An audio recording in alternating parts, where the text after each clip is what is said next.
Colin, hello. Welcome to Brisbane. Thank you. You stepped off a plane this morning. How are you feeling?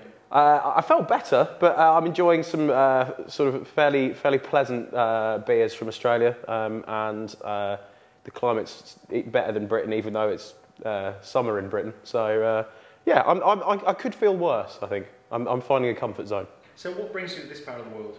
I'm here for BIGSOUND, which I'm really excited about. It's for me, it's a great opportunity to come and see a lot of great Australian acts, meet basically the whole Australian music industry in one place, do some business, have a few beers with some friends I've made when I've been here before, and all in one place. And you know, Fortitude Valley's somewhere I briefly visited when I was here before, but it's you know, it's a great place to be. Tell us a little bit about yourself and what you do. I'm an artist manager. I work at a company called Big Life Management. We manage acts as diverse as The Verve and Richard Ashcroft, right through to Klaxons, LaRue, Dan Aykroyd, who did fairly well here last year. I got to there, but I started in music when I was 17 as a journalist. I was writing for Drowned in Sound, which is a music website in the UK. Rose sort of through the ranks, I suppose, to editor there. Made a lot of great friends in music, and when the time came for me to move on from there, I moved to Big Life as a scout, and then once again risen through there, and I'm an artist manager there now. The artist management game is a difficult one, and there's certainly no school for artist managers. Is there a strong support network and mentoring network for learning your trade? I think something that I've got, which is very handy, is at Big Life. You know, Jazz, who runs the company with Tim, the two of them have a great deal of experience. You know, he managed Wham. They've both been in bands. You know, we've all been in bands. We understand what it's like for artists. Yeah, there's a lot of support between the younger managers, I think, because we're all in it trying to become, you know, successful managers. And but the most support I've had has just been from learning on the job, you know, and from the people in the office with me, seeing the trials and tribulations of looking after certain artists, and you know, the stress that can bring, but also learning from it. And I think that it's really easy sometimes to just fall back when you've got so much experience in the office. But I think that the one thing that has been really prevalent for me is how easy it's been, just by being in the same office as all that experience, to pick up what it takes to be an excellent artist manager. The job of an artist manager is changing as well. I mean, back in the day, an artist manager really just looked after the interests of the artist. Yeah. But possibly as much, if not more than any other job within the music industry, your job is evolving. Artist managers nowadays are being involved in record labels and setting up labels and imprints for their artists. Everything, yeah. Yeah. How is your position as a manager changing, and how do you see it evolving? I think certainly as Big Life, something that we were actually really early in doing things like that. When the Future Heads left 6, 7, 9, we were one of the first artist management companies to go, right, you're a great band, we've listened to the new stuff, let's put the money in ourselves, let's do it ourselves. We released that record out of Big Life. Everything for that record, you know, it was promoted via the pluggers that we paid. You know, everything was centralised at Big Life, and I think in that respect, we've kind of been on the forefront of doing that. And even more so now, as we push forward, you know, within Big Life now, a company that I'm helping to run, you know, we're doing all our digital things ourselves.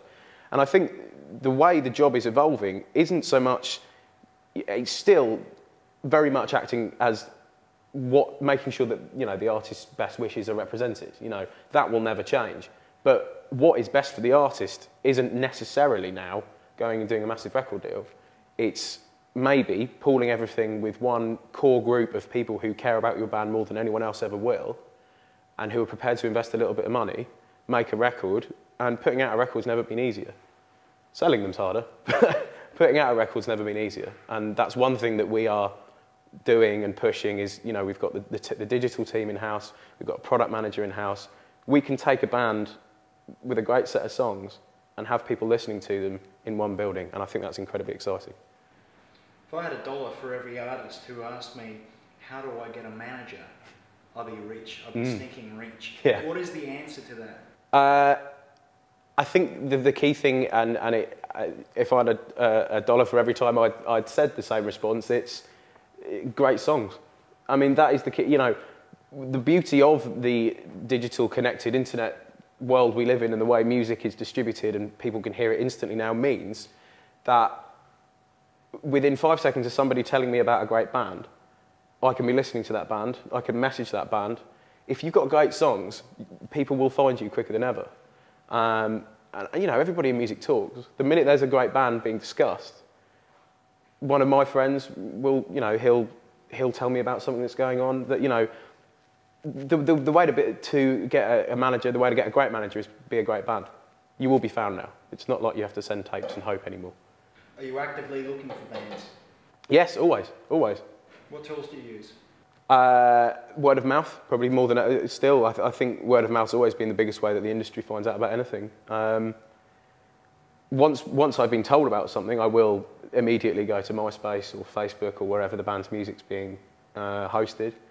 But yeah, I mean, the biggest tool is someone's heard something from somewhere. Maybe someone's emailed the link. You know, I get probably 20 emails a day from bands looking for managers because, you know, every band wants a good manager. We have a wealth of experience, and obviously people know about the company, so we get a lot of people asking us about it. But you know, I'm not going to lie, I can't listen to every link in every email because otherwise I wouldn't be able to manage the bands I already do manage. So for me, if somebody I respect in music comes to me and tells me about a band, that's the biggest thing. But obviously, to get to that stage as a band, you have to be making great songs. So I think that goes back to my last point. So what sort of business will you be doing down under while you're here? Well, I've got a couple of panels, which will be obviously the primary reason I'm here, but I will be looking for a couple of licenses for things we're doing in-house at Big Life. A couple of newer bands. Be meeting up with the guys at Due Process, who are a label I work with here for a band called Dan Allen and Aykroyd, and they're a fantastic label. I can't say enough nice things about them.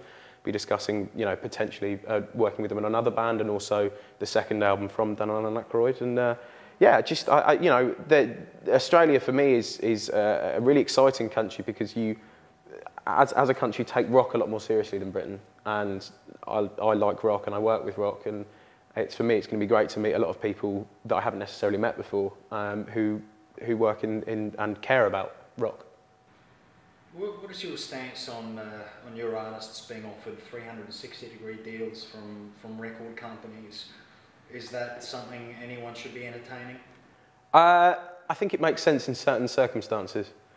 I think when you look at maybe I think bands that, you know, that like Robbie Williams or Korn, who've done these gigantic advance deals that takes money from live and merchandise and things like that.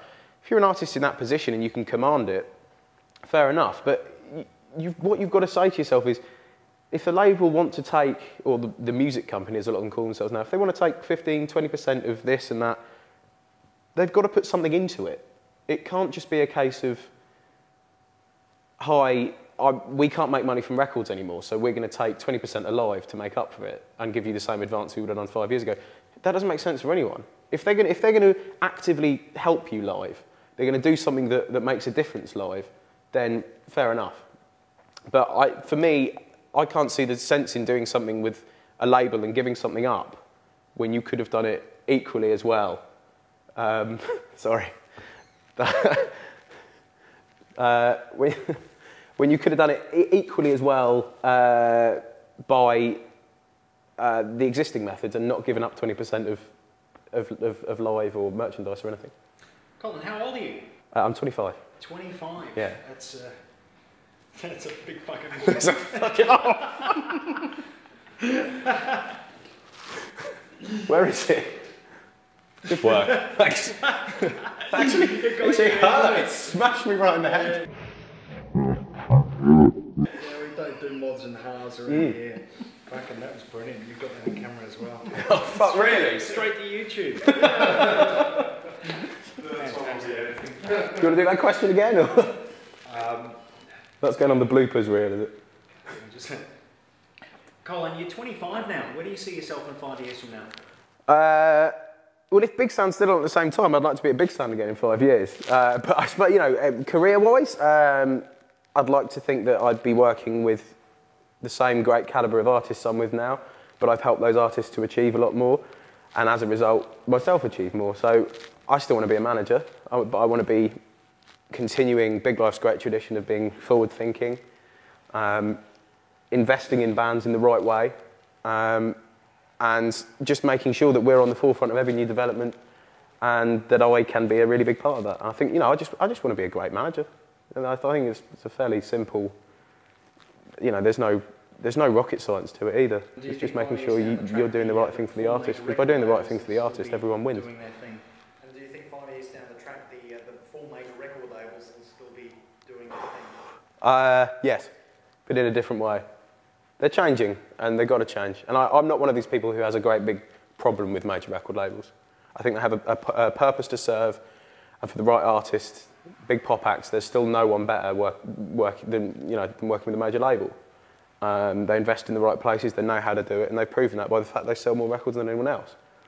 Obviously, that's partly because they've got more money than anyone else, but they do have a place. Yes, they'll still exist. Whether they'll still be 4, or just 3, maybe even 2, I don't know, but they will still exist in some form. Colin, thanks for your time. Thank you.